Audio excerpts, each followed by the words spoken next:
Assalamualaikum warahmatullahi wabarakatuh. Nama saya Muhammad Yandri Khairatna. Di sini saya akan memaparkan tentang rangkuman dan resum materi 9 sampai pertemuan 14 dan akan menganalisis suatu kasus. Yang pertama yaitu ada pencocokan tagihan-tagihan. Rapat para kreditur yaitu ada rapat verifikasi atau rapat pencocokan piutang ini biasanya diadakan untuk menentukan status dari piutang masing-masing kreditur terhadap debitornya. Dan rapat ini juga dipimpin oleh seorang hakim pengawas. Kemudian yang kedua, rapat untuk membicarakan akord. Rapat ini diajukan oleh si pilot dan belum sempat diajukan dalam rapat verifikasi. Kemudian ada rapat luar biasa, rapat untuk membicarakan perusahaan si pilot, apakah perlu dilanjutkan atau tidak, dan rapat untuk membicarakan pemberesan harta kekayaan si pilot, dan memverifikasi tagihan-tagihan yang terlambat masuk. Kemudian ada tugas hakim pengawas. Sesuai dengan pasal 113 UU nomor 37 tahun 2004, menetapkan paling lambat 14 hari setelah putusan pernyataan pilot diucapkan. Hakim pengawas harus menetapkan batas akhir pengajuan tagihan, menentukan batas akhir verifikasi pajak, serta menentukan kapan rapat kreditur untuk mengadakan pencocokan piutang. Kemudian ada tugas kurator. Tugas kurator yaitu wajib memberitakan penetapan hal tersebut kepada semua kreditur paling lambat 5 hari di dalam pasal 113. Kemudian yang kedua, kurator wajib mencocokkan perhitungan piutang yang diserahkan kreditur. Kemudian yang ketiga, kurator wajib menyediakan di kemaniteran pengadilan salinan dari masing-masing daftar. Pasal 117. Selama 7 hari sebelum hari pencocokan piutang. Dan setiap orang dapat melihatnya secara cuma-cuma. Kemudian kurator berhak menarik kembali pengakuan sementara atau bantahannya ataupun menuntut agar kreditur menguatkan dengan sumpah kebenaran piutangnya yang tidak dibantah oleh kurator atau oleh salah seorang kreditur. Kemudian ada berakhirnya kepailitan. Berakhir kepailitan yaitu ada perdamaian. Debitur pilot berhak untuk menawarkan suatu perdamaian kepada semua kreditur. Pasal 144 UU nomor 37 tahun 2004.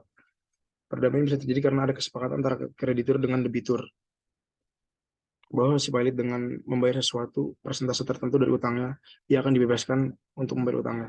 Kemudian pihak yang dapat menawarkan perdamaian. Pihak yang dapat menawarkan perdamaian adalah si pilot kepada krediturnya, yaitu UU nomor 37 tahun 2004. Kemudian ada homologasi perdamaian. Homologasi perdamaian kembali merupakan suatu pengesahan yang disahkan oleh hakim terhadap persetujuan yang telah disetujui debitur maupun kreditor yang bertujuan mengakhiri suatu kepailitan. Kemudian ada insolvensi. Insolven yaitu debitur tidak bisa membayar utang. Hal ini terjadi dalam keadaan debitur memiliki jumlah utang yang melebihi seluruh jumlah harta kekayaannya.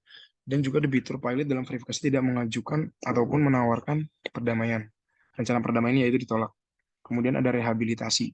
Rehabilitasi yaitu adalah upaya hukum yang dilakukan untuk memulihkan keadaan seseorang yang sebelumnya telah dinyatakan pilot melalui perbaikan nama baik dengan deklarasi yang dinyatakan oleh debitur bahwa diri tidak lagi dalam keadaan pilot. Kemudian ada PKPU. Suatu periode waktu tertentu yang diberikan oleh undang-undang melalui putusan pengadilan niaga yaitu kreditur dan debitur diberikan kesempatan bermusyawarah mengenai cara pembayaran utangnya dengan memberikan rencana pembayaran terhadap seluruh ataupun sebagian utangnya. Perbedaan pilot dan PKPU yaitu ada di kewenangan debitur, jangka waktu penyelesaian, dan fungsi perdamaian. Pihak yang dapat mengajukan PKPU yaitu debitur dan kreditur. Kejaksaan untuk kepentingan umum dan Bank Indonesia terhadap bank debitur bank. OJK terhadap perusahaan efek, bursa efek, lembaga clearing dan penjaminan, dan lembaga penyimpanan dan penyelesaian, dan OJK terhadap debitur dana pensiun. PKPU, pasal 55 ayat 1 UU OJK, Menteri Keuangan terhadap debitur BUMN, pasal 2 ayat 5 UU Kepalitan dan PKPU. Kemudian ada pengurusan harta debitur dalam PKPU. Kemudian ada prosedur pengajuan permohonan PKPU. Ada 5 prosedur permohonan PKPU harus diajukan ditandatangani oleh pemohon dan advokatnya. Kemudian yang kedua, permohonan PKPU diajukan kepada Ketua Pengadilan Niaga. Kemudian yang ketiga, hanya dapat diajukan oleh advokat. Kemudian yang keempat, permohonan PKPU sukarela oleh debitur diperiksa dan diputus dalam waktu 3 hari. Kemudian yang kelima, permohonan PKPU oleh kreditur diperiksa dan diputus dalam waktu 20 hari. Kemudian perbedaan antara putusan pengadilan putusan PKPU dan kepalitan. Ada 3 yaitu dalam hal diajukan oleh debitor. Kemudian dalam hal diajukan oleh kreditor, dan hari adalah kalender apabila hari terakhir di suatu tenggang waktu jatuh pada hari Minggu atau hari libur. Berlaku hari berikutnya, yaitu pasal 1 ayat 9 UU KPKPU. Kemudian putusan permohonan pernyataan pilot harus sudah jatuh atau diputuskan 60 hari setelah didaftarkan pasal 8 ayat 5 UU KPKPU. Kemudian berakhir PKPU yaitu PKPU berakhir segera setelah putusan pengesahan perdamaian memperoleh kekuatan hukum tetap dan pengurus telah mengumumkan pengakhiran ini dalam Berita Negara Republik Indonesia dan paling sedikit 2 surat kabar harian. Yaitu yang pertama karena kesalahan debitur, yang kedua dicabut karena keadaan harta debitur telah membaik, yang ketiga tercapainya perdamaian. Perdamaian dalam proses ke PKPU merupakan salah satu jenis perjanjian diatur dalam ketentuan pasal 1320 KUH Perdata. Sahnya suatu perjanjian maka harus dipenuhi syarat-syarat yang meliputi adanya kata sepakat, adanya kewenangan untuk menyelenggarakan perjanjian, objek tertentu, dan kuasa yang sah. Kemudian perdamaian setelah jatuhnya putusan pilot.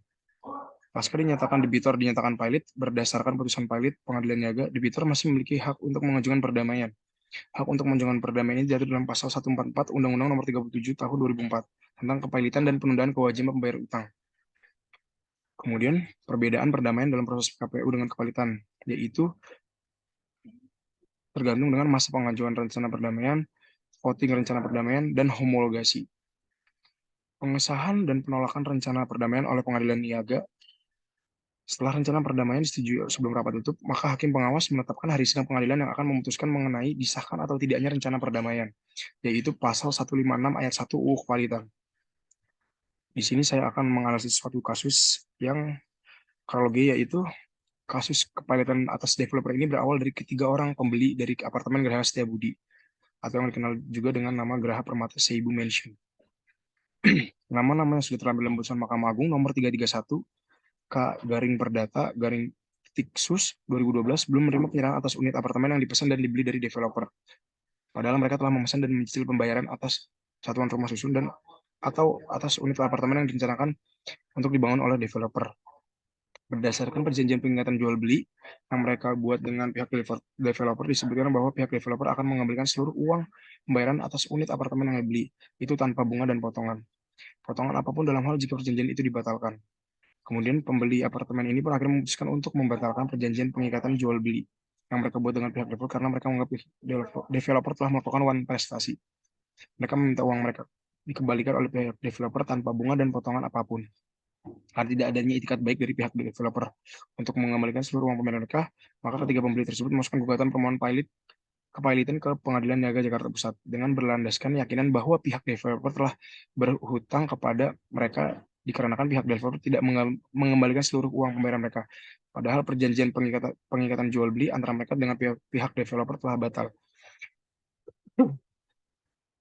Menurut saya, menurut pasal 8 ayat 4 Undang-Undang Kepilitan dan Penundaan Kewajiban Membayar Utang, permohonan pilot harus dikabulkan apabila ada fakta atau keadaan yang terbukti secara sederhana bahwa persyaratan untuk menyatakan pilot sebagaimana dimaksud dalam pasal 8 ayat 4 tersebut telah terpenuhi. Pembuktian secara sederhana ini lazim disebut sebagai dengan pembuktian secara sumir. Bila permohonan pernyataan pilot diajukan oleh kreditor, pembuktian mengenai hak kreditor untuk menagih juga dilakukan secara sederhana. Adanya fakta utang yang telah jatuh tempo. Hubungan utang piutang antara para konsumen apartemen dengan developer terjadi bukan hanya karena kegagalan developer melakukan penyerahan apartemen pada waktu yang telah diperjanjikan dalam perjanjian pengikatan jual beli, namun juga setelah pembatalan perjanjian pengikatan jual beli pihak para konsumen meminta pengembalian uang pembayaran yang telah mereka bayarkan, dan inilah yang diadilikan sebagai utang oleh mereka. Aturan hukum mengenai perjanjian pengikatan jual beli apartemen diatur dalam Kemenpera nomor 11 tahun 1994 tentang pedoman perikatan jual beli satuan rumah susun. Sejak berlakunya Kemenpera nomor 11 tahun 1994, maka setiap adanya perikatan jual beli satuan rumah susun wajib mengikuti pedoman yang telah ditetapkan dalam Kemenpera nomor 11 tahun 1994 tersebut.